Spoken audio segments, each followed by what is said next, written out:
Antigo Egito. Resquícios da mais duradoura sociedade do mundo ainda se erguem das inconstantes areias do deserto e das cheias do Nilo.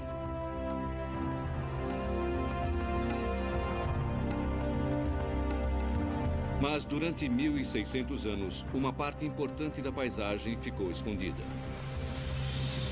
Enterrada como um tesouro no mar, aguardando para ser descoberta.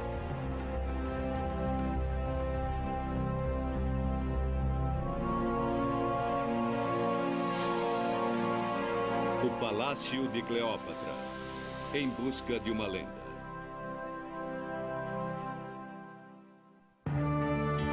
Egito.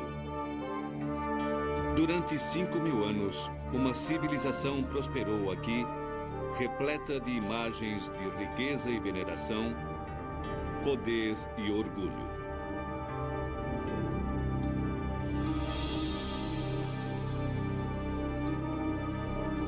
Um povo que possuía uma profunda crença na vida após a morte, que encontrou expressão em imensos templos e túmulos, e que dedicava sua fé ao faraó para guiá-los e protegê-los.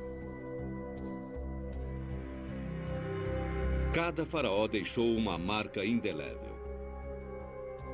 Ramsés II, o grande construtor do império, e Tutancâmon, o rei menino. Mas a mais famosa de suas rainhas simplesmente desapareceu. Cleópatra, a face que inspirou milhares de lendas. Sua história tem início na Alexandria, uma cidade no delta do rio Nilo, na costa mediterrânea.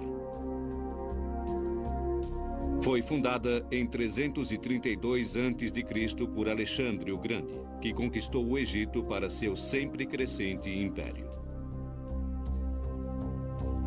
Depois da morte de Alexandre, a cidade caiu nas mãos de seu general, Ptolomeu I, que estabeleceu o controle grego sobre o Egito.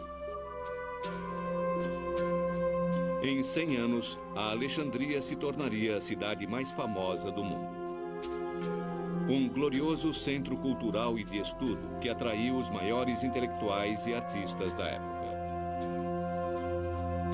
E enriqueceu como porto comercial entre a Europa e a Ásia. Barcos da Índia e de Roma orientavam-se por seu fabuloso farol, uma das 7 maravilhas do mundo antigo. A ocupação grega da Alexandria e do resto do Egito durou por cerca de 300 anos, até a época de Cleópatra. Rainha Cleópatra, a 7ª. Uma rainha egípcia de sangue grego, ela permanece como um dos maiores enigmas da história. Popular entre os egípcios, Cleópatra foi a primeira governante grega a aprender sua língua. Ela manteve o poderoso Império Romano sob controle, mantendo ligações íntimas com seus líderes. Mas sua sorte chegou ao fim quando Otaviano, o regente de Roma Ocidental, decidiu tirar o Egito de seu comando. Para não se submeter à derrota, a rainha cometeu suicídio.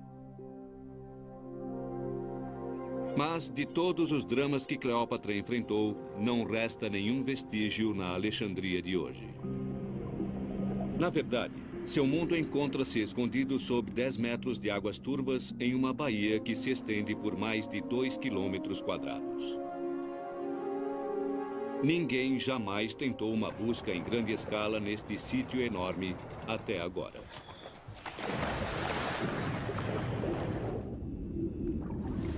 Desde há muito tempo, eu sonhava em vir a este lugar por causa do mistério deste sítio. Para Frank Goddio, 10 anos de planejamento culminaram na expedição deste ano. Ex-consultor financeiro, ele abandonou uma carreira de sucesso para procurar Cleópatra em tempo integral. E é aqui que ele espera encontrá-la. Enquanto explorava a ilha submersa de Antirodos, local do lendário palácio de Cleópatra, sua equipe de mergulhadores encontrou um pedaço de madeira destacando-se dos sedimentos.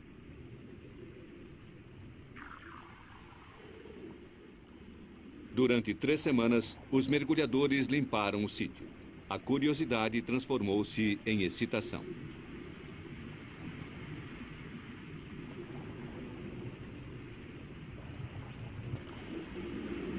São os destroços de um barco antigo, com mais de 30 metros de comprimento.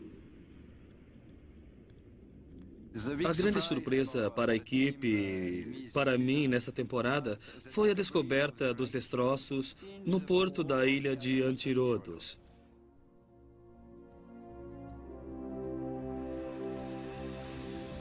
É um naufrágio magnífico. Está em excelente estado de conservação. A datação por radiocarbono identifica o barco com a época de Cleópatra.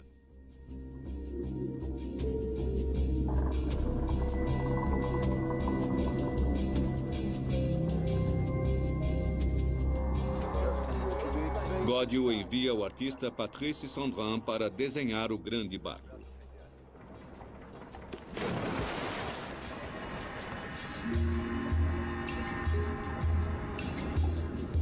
O papel especial, à prova d'água, permite que ele faça um esboço.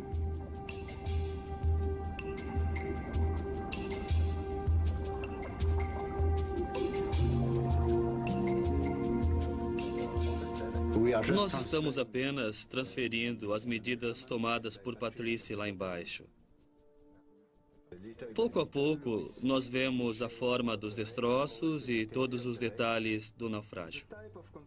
O tipo de construção vai nos levar a definir quando exatamente este barco foi construído e por quem e com que propósito, o que é muito, muito importante neste caso. Os desenhos de Sandrin e o filme dos destroços são enviados ao Dr. Steve Vinson, da Universidade de Chicago, um especialista em barcos e navegação antigos. Destroços em bom estado são sempre uma surpresa agradável. Na verdade, o lugar onde eles estão mergulhando é a parte inferior do barco, onde todo o limo e sedimentos costumam se depositar. Esta é a área do porão, basicamente. Um modelo computadorizado ajuda o Dr. Vinson a trazer o barco de volta à vida. Bem, o esboço me deu a primeira pista, porque com o desenho eu pude vê-lo inteiro, de uma vez só. O que nós temos aqui é a viga central, a quilha, que é esta trave longitudinal que vai da frente até atrás. Cruzando a quilha, existem várias traves que vão de lado a lado, que são chamados de costelas ou, mais adequadamente, de armação. O barco era grande para os padrões antigos, 30 metros de comprimento, com grossas vigas de apoio que mediam 8 metros de lado a lado. Vincent suspeita que seja um barco de carga. Bem, se estivesse saído do Egito, ele poderia estar levando um carregamento de cereais. As estatísticas indicam que a quantidade de cereais embarcados do Egito para Roma era cerca de 50 mil toneladas por ano.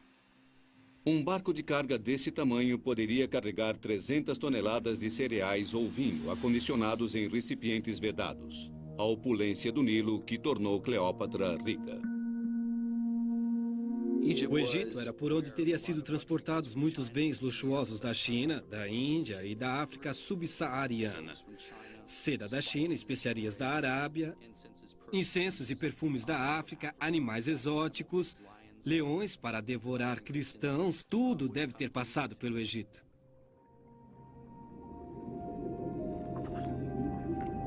Escondidas entre os destroços do barco, a equipe de Godiu encontra joias em perfeito estado.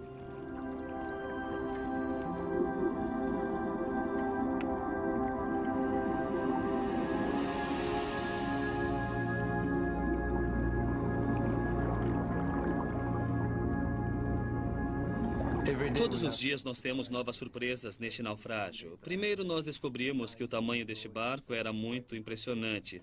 E encontramos também muitos objetos de luxo, em bom estado, de ótima qualidade. Este é o fundo de uma taça muito fina. uma linda taça, e nós também encontramos esta presilha em marfim. E encontramos um anel de ouro muito bonito. Muito bonito.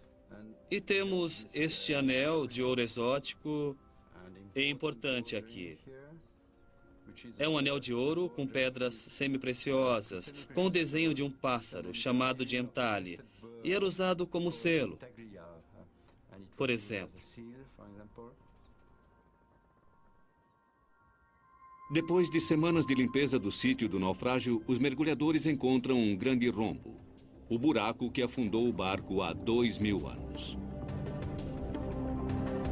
Mas não há como saber se ele bateu em um recife ou se foi um incidente de guerra.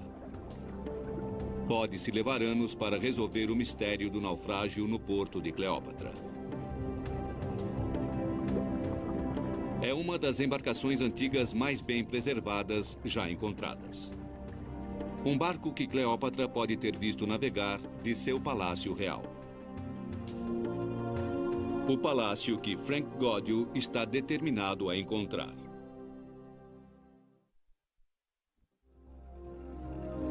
Há 2000 anos, a Alexandria era a cidade mais rica do mundo, maior do que Atenas ou Roma.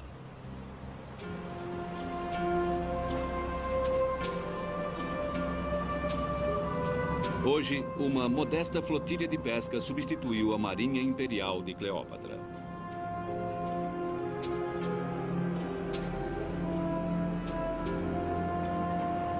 Em algum lugar nestas águas estão os palácios onde ela seduziu os homens mais poderosos da Terra, o poderoso Júlio César e o ambicioso Marco Antônio.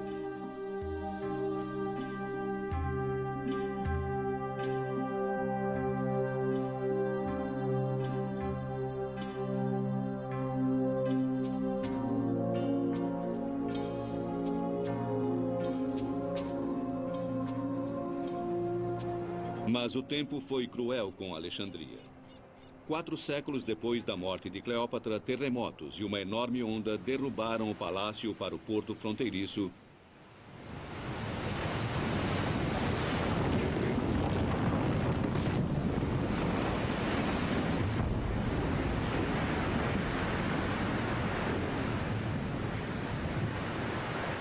Lançando-os na baía e criando um enorme quebra-cabeças submarino.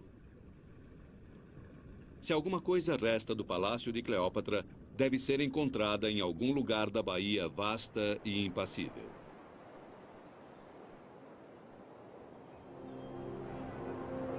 Com 2 a 10 metros de profundidade, a baía tem mais de 2 quilômetros quadrados. Gaudio precisa de um ponto de partida para sua caça ao tesouro. Seu único guia é uma tênue voz da antiguidade. Um escriba grego que viajou para Alexandria 3 anos depois da queda de Cleópatra e que escreveu sobre as maravilhas que observou. Seu nome era Estrabo, e ele descreveu uma grande cidade fortificada com um imenso farol, uma das 7 maravilhas do mundo antigo. Nós sabemos por Estrabo que em torno deste porto havia palácios e templos. Entre eles havia também uma ilha com o palácio de Cleópatra e um pequeno porto que pertencia ao rei. Foram feitos muitos mapas baseados nos escritos de Estrabo, mas apenas a exploração submarina pode fornecer os detalhes que faltam.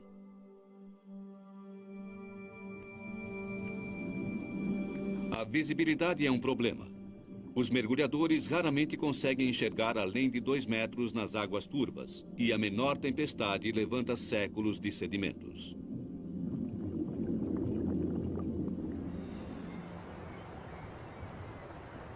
Para localizar o palácio, a equipe de Gaudio usa diversos tipos de sensores para detectar a forma do fundo do mar abaixo deles.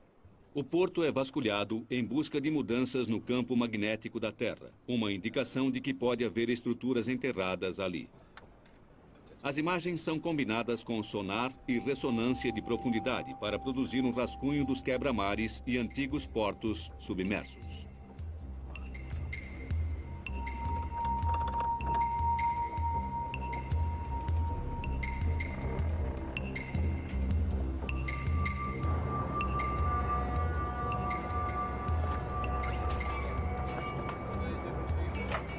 Godio reuniu uma equipe multinacional de mergulhadores e arqueólogos.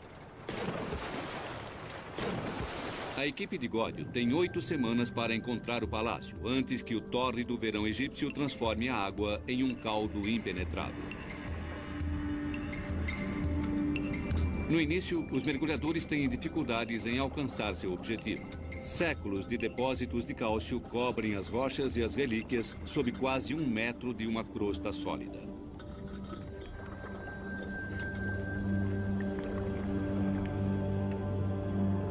Removendo esta crosta, os mergulhadores expõem fragmentos da grandiosidade e riqueza da antiga cidade.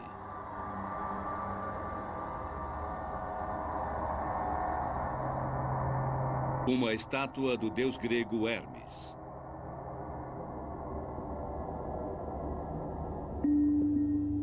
Uma serpente enrolada, guardiã da cidade. Um pássaro sagrado do Egito. O busto de uma imperatriz romana. Godio dá aos mergulhadores um equipamento de tecnologia recente, conhecido como piano, por suas diversas teclas pretas. Ele ajuda os mergulhadores a definir sua posição com a recepção de sinais vindo de um satélite de localização global. Mas os dados do satélite têm uma precisão de 15 metros. Godio necessita de uma precisão muito maior. Então ele encontra uma solução atual em uma fortaleza medieval. Um transmissor é colocado nas torres. Seus sinais serão usados para melhorar a calibragem do piano sob a água.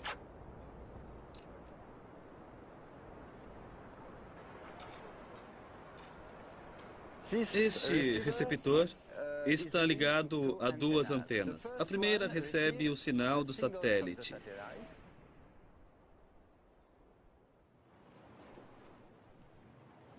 E a segunda recebe um sinal da nossa base que fica na torre. O computador ligará os 2 sinais. O sistema de Godio é 30 vezes mais preciso do que o anterior.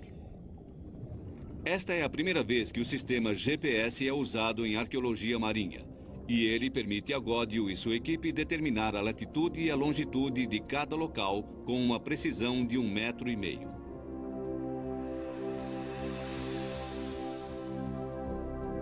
Os resultados da inspeção com o GPS são surpreendentes. Frank Godio consegue desenhar o mapa preciso de uma metrópole desaparecida.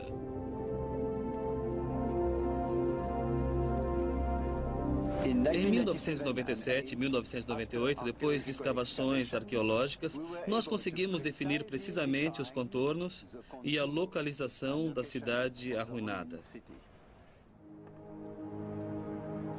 A equipe de Godio utiliza boias vermelhas para definir um perfil das descobertas submersas.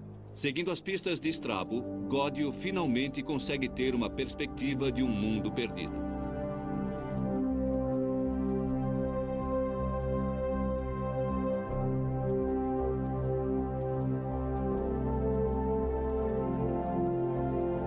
Seu mapa dá acesso aos domínios da rainha. O palácio onde Cleópatra seduziu Júlio César, o poderoso comandante das legiões romanas.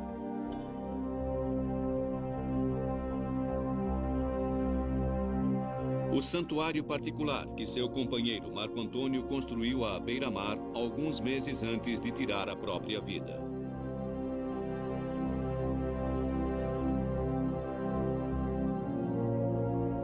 E, finalmente, Antírodos, a ilha real de Cleópatra.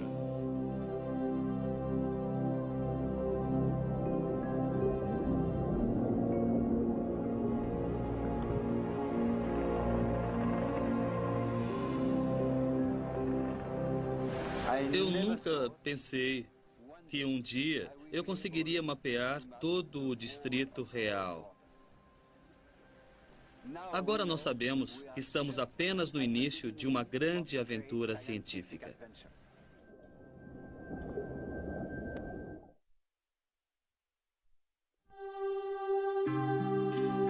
Pela primeira vez em quase 2000 anos, os palácios reais da Rainha Cleópatra podem receber novos visitantes. Tendo mapeado o antigo porto de Alexandria, Gódio limita sua busca à ilha submersa de Antírodos. Foi aqui, em 26 a.C., que o geógrafo Strabo viu a luxuosa residência de verão de Cleópatra 4 anos depois de sua morte. Mas ele não dá pistas sobre sua localização. Agora, encontrá-la depende de Gódio e seus mergulhadores.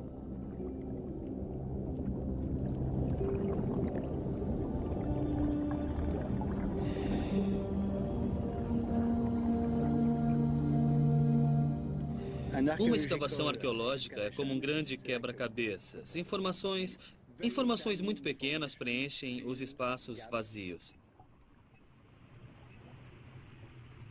O sítio em si é imenso, 27 hectares, sob águas tão turvas que a visibilidade é frequentemente limitada ao comprimento de um braço. Quando os artefatos são encontrados, eles precisam ser catalogados ao longo de uma linha do tempo na qual a vida de Cleópatra não passou de um breve instante.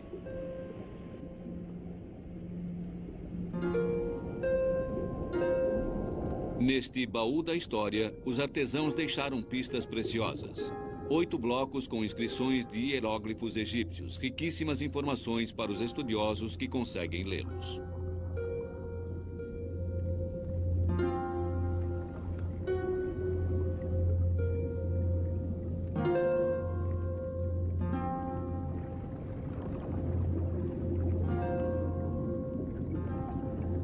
Faixas de silicone flexível são enviadas para baixo para fazer cópias do texto.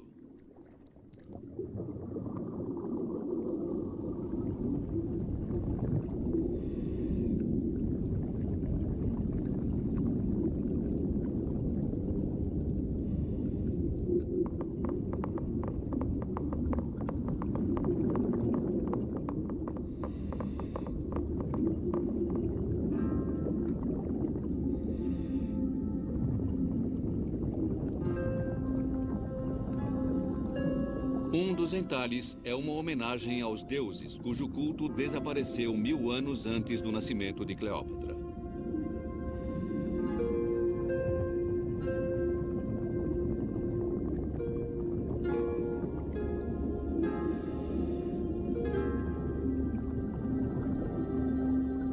Outras inscrições estão em grego. Um tablete homenageia um imperador que governou 2 séculos após a morte de Cleópatra.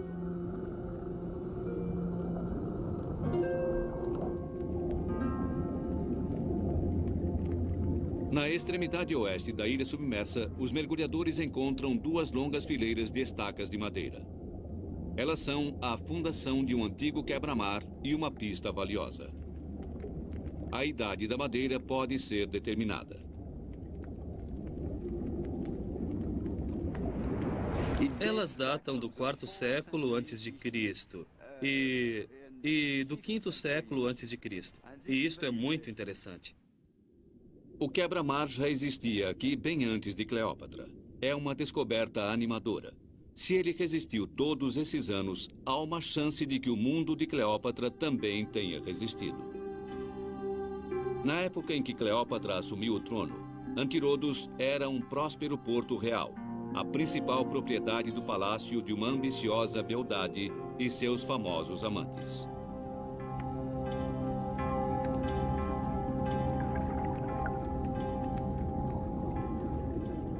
Animado com a descoberta das antigas docas, Gódio procura vestígios dos edifícios do reino de Cleópatra. Perto do cais, os mergulhadores descobriram dezenas de colunas claramente gregas. Os ancestrais de Cleópatra vieram da Grécia. e importaram seu estilo para o Egito. As bordas bem marcadas lembram as colunas encontradas em Atenas, mas foram esculpidas em granito egípcio nativo.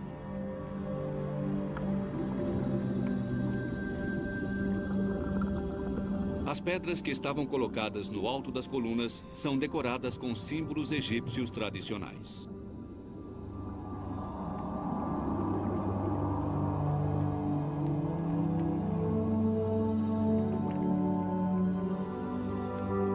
Os pilares deviam formar colunatas elegantes, abrigando a rainha e seu séquito enquanto eles subiam a bordo de seus barcos reais.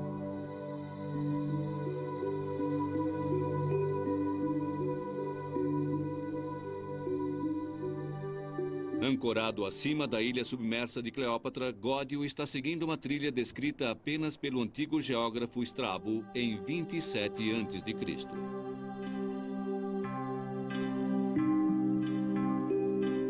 Gódio sabe que havia um palácio na ilha de Antirodos.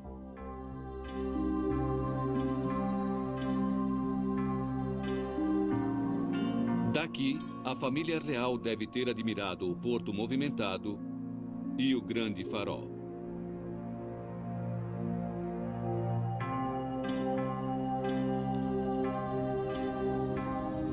Os mergulhadores de Gódio retiraram a crosta das ruínas na parte sul da ilha submersa.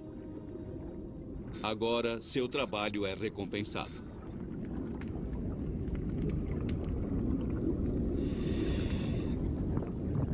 Os mergulhadores descobrem uma série de colunas gigantescas esculpidas em granito vermelho egípcio.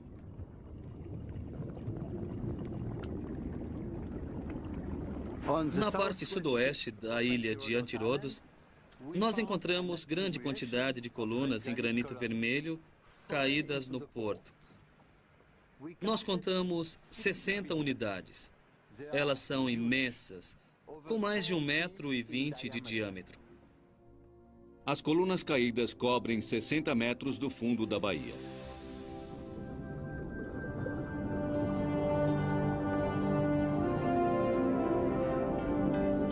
As cerâmicas quebradas sob elas sugerem que talvez tenham ruído durante um terremoto séculos depois da morte de Cleópatra. Pinturas de um mundo antigo indicam que as colunas podem ter servido como um portal cerimonial para a ilha.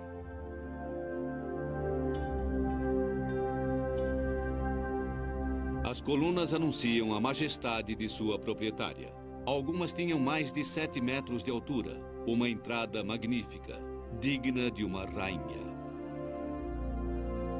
Os navegantes que chegavam devem ter se maravilhado com esta grandiosa entrada da Ilha Real. O portal leva Gódio a suspeitar que o palácio esteja próximo do centro da ilha. Mas em suas tentativas de encontrá-lo, Gódio às vezes depara-se com o inesperado.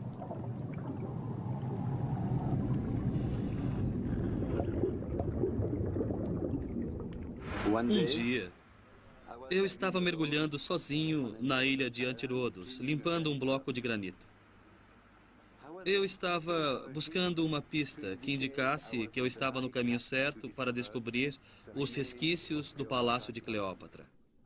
Os hieróglifos no bloco de pedra revelam uma serpente enrolada, lembrando ao explorador a lendária serpente que acabou com a vida de uma rainha de 39 anos.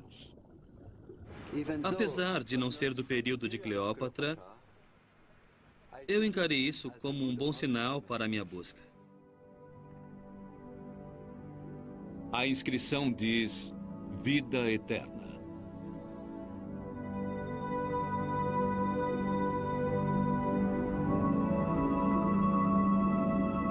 Dezenas de outros blocos são logo encontrados.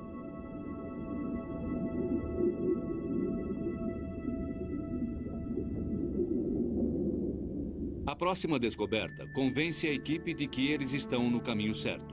Grandes extensões de pavimentos em pedra calcária, 550 metros em toda a ilha, formando uma série de grandiosas esplanadas. São encontradas ainda mais colunas caídas, colunas que parecem formar uma antiga alameda, provavelmente levando ao palácio.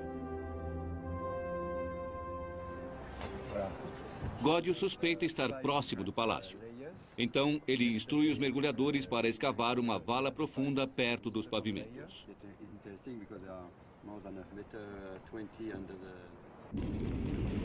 Usando uma potente draga, a equipe vasculha as camadas acumuladas no fundo do porto. Camadas que voltam no tempo desde o Egito moderno até a Roma imperial.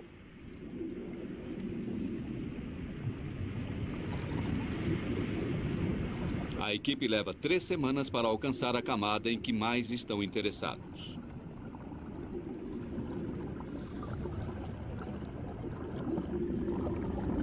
Os mergulhadores emergem com alguns vestígios que restaram.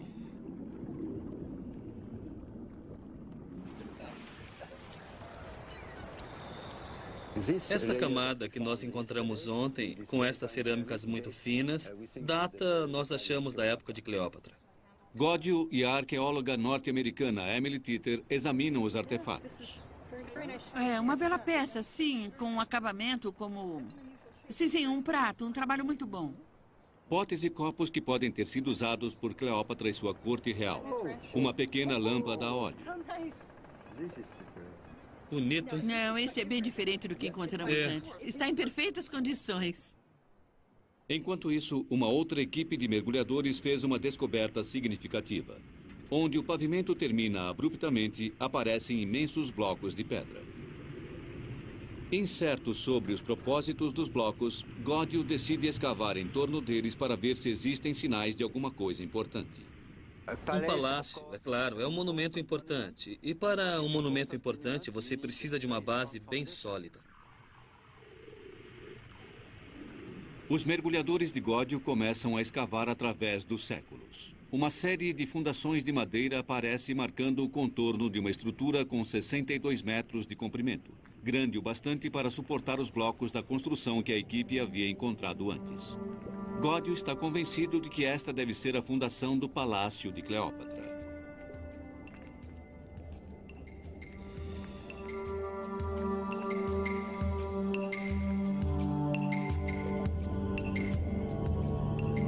A datação da madeira indica que esta estrutura foi construída 200 anos antes do nascimento de Cleópatra. Godio acredita que este é o palácio que Cleópatra herdou como rainha.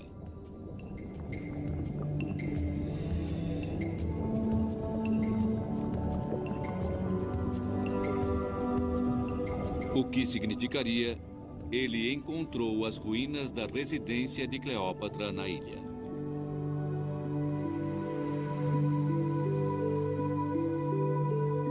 Nós podemos supor que ela passava temporadas nesse palácio quando Júlio César vinha para Alexandria. Ou depois, Marco Antônio, é claro. A arte clássica dá pistas sobre a aparência do palácio. Altas colunas gregas erigidas em solo egípcio. Altivos dosséis que forneciam sombra para a realeza. Mas como era realmente o palácio?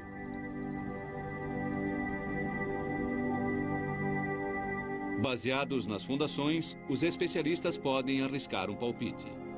Dentro destas paredes, o hall de entrada era forrado em marfim e as portas eram marchetadas em casco de tartaruga da Índia. O palácio era adornado com muitas esmeraldas e as joias brilhavam nos divãs. Foi aqui, há 2000 anos, que a rainha de uma nação grandiosa tentou salvar o seu povo da conquista. Os romances de Cleópatra com Júlio César e Marco Antônio transformaram-se em lendas duradouras. Dois grandes guerreiros fascinados por uma beldade real e impressionados com a riqueza de sua dinastia. Eu me sinto privilegiado em poder tocar o pavimento no qual Cleópatra caminhou. Godio encontrou o edifício principal do complexo do Palácio de Cleópatra. mas ele sabe que suas buscas na ilha não estão encerradas. Seus mergulhadores descobriram algo incomum ali perto. Algo que pegaria a todos de surpresa.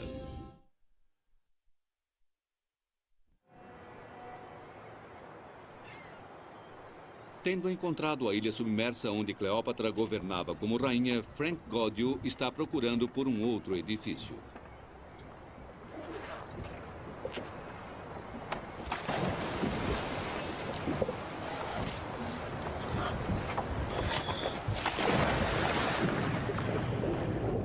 Um templo que pertencia a Cleópatra. Seu santuário particular. Os mergulhadores passaram 2 anos procurando por ele.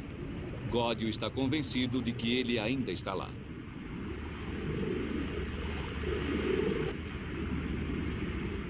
Para os egípcios, o que importava era a vida após a morte.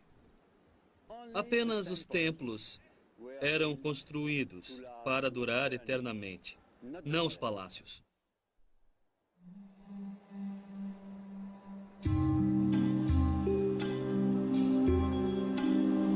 Um templo a centenas de quilômetros ao sul ainda anuncia a imortalidade de Cleópatra. Aqui, sua imagem funde-se com a da deusa Ísis.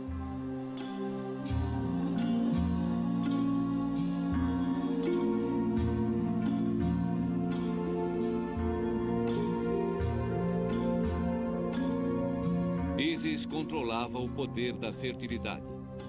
As mulheres imploravam por suas bênçãos para seus filhos. Ela controlava a cheia anual do Nilo, que era essencial para o sucesso das colheitas. Para milhões de fiéis, no Egito e em todo o Império Romano, Cleópatra era Ísis. Nas procissões religiosas, Cleópatra vestia-se como a própria deusa. O que restou então de seu santuário particular?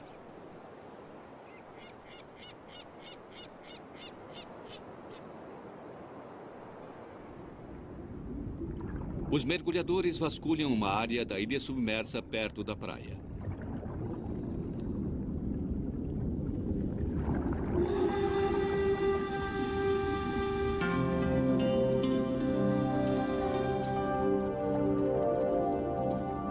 Uma estátua surpreendente é encontrada, mas sua identidade não fica imediatamente clara.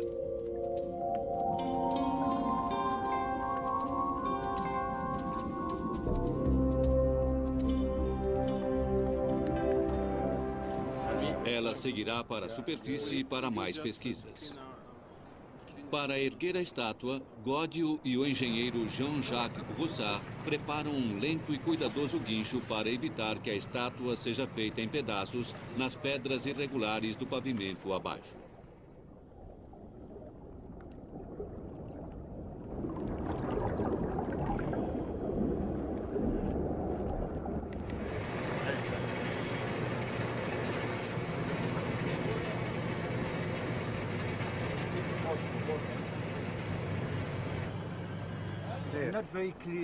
Godio reúne-se com Ibrahim Darwish, o diretor egípcio do Departamento de Arqueologia Marinha, e a arqueóloga Emily Tittle.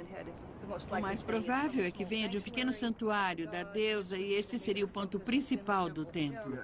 Então o mais provável é que seja um sacerdote, um sumo sacerdote segurando canopos.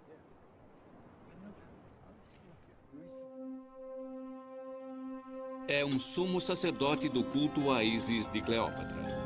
Ele segura um jarro chamado de Canopus, cheio com a água sagrada do Nilo. É uma descoberta inestimável. A primeira estátua completa com Canopus já encontrada no Egito. A cabeça calva da figura o identifica como sacerdote do culto a Ísis. O corpo inteiro era depilado em purificação a cada 3 dias, a fim de preparar-se para rogar à deusa que assegurasse a fertilidade do Nilo.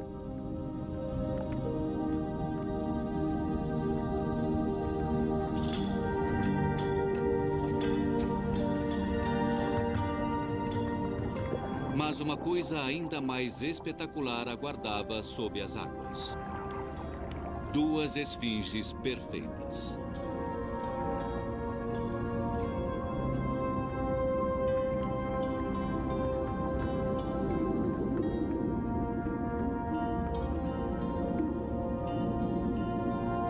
As esfinges são criaturas mitológicas, mas seus rostos reproduzem a aparência dos reis e rainhas do Egito, talvez até mesmo da própria Cleópatra. Frank Godio ordena que as 2 esfinges sejam trazidas para bordo para que se façam moldes completos.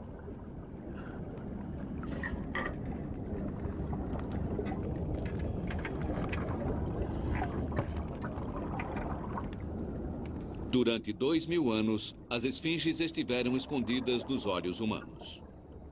Agora, por alguns minutos de ansiedade, elas sobem na direção do céu.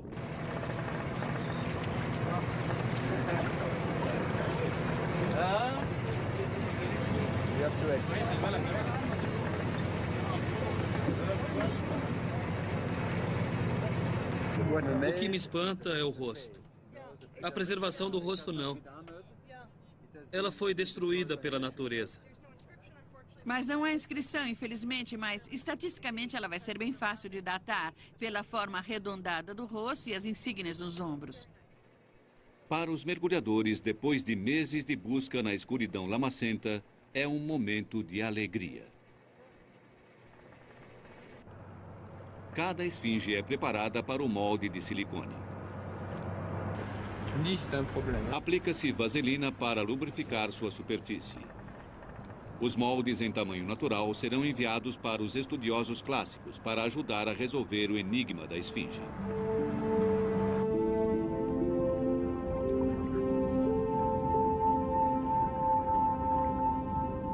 A descoberta logo demonstra ser uma revelação.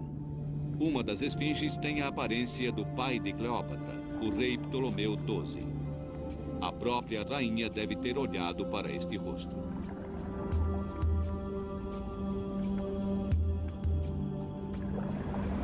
Quando eu estou escavando na ilha Antirodos, eu tenho a oportunidade de trazer novas informações à luz, como a da esfinge com a aparência do pai dela.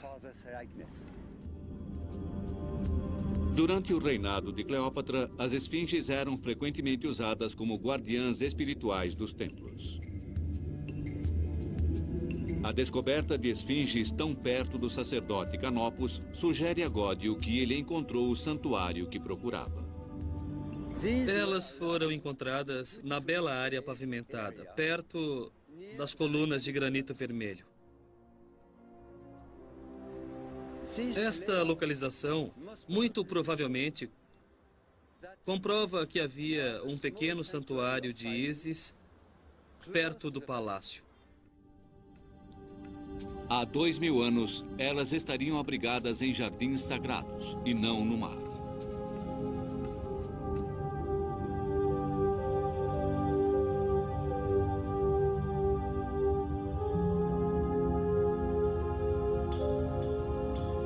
Como a deusa Ísis incorporada em um ser humano, Cleópatra teria liderado as procissões aqui. Rituais sagrados e abençoados pelos sacerdotes de Ísis, purificados com as águas sagradas do Nilo dos jarros Canopus.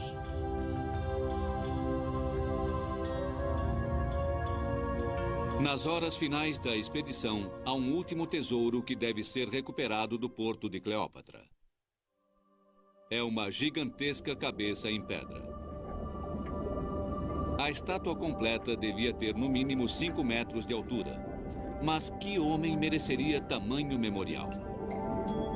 Só há uma forma de ter certeza: trazê-la à superfície para estudos.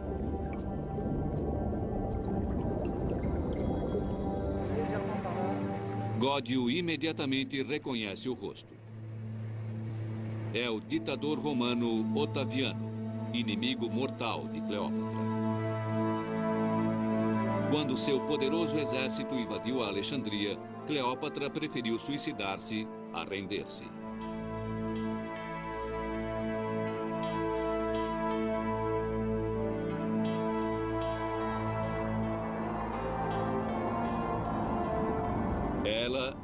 última rainha do Egito. E agora, um poderoso romano reivindica seu reino.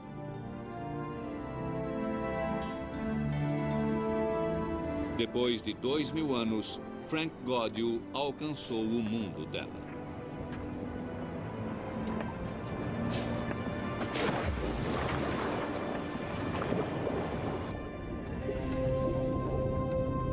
Enquanto se prepara para voltar para casa, a equipe de Gaudio tem uma última tarefa. Eles precisam devolver todos os tesouros de Cleópatra à Baía. No final, o governo egípcio vai determinar o destino deles.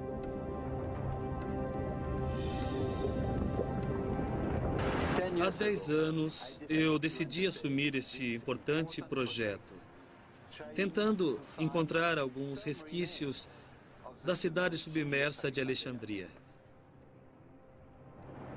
O que ele encontrou abre um novo capítulo na arqueologia egípcia e projeta uma nova luz sobre a lendária rainha que o mundo não consegue esquecer.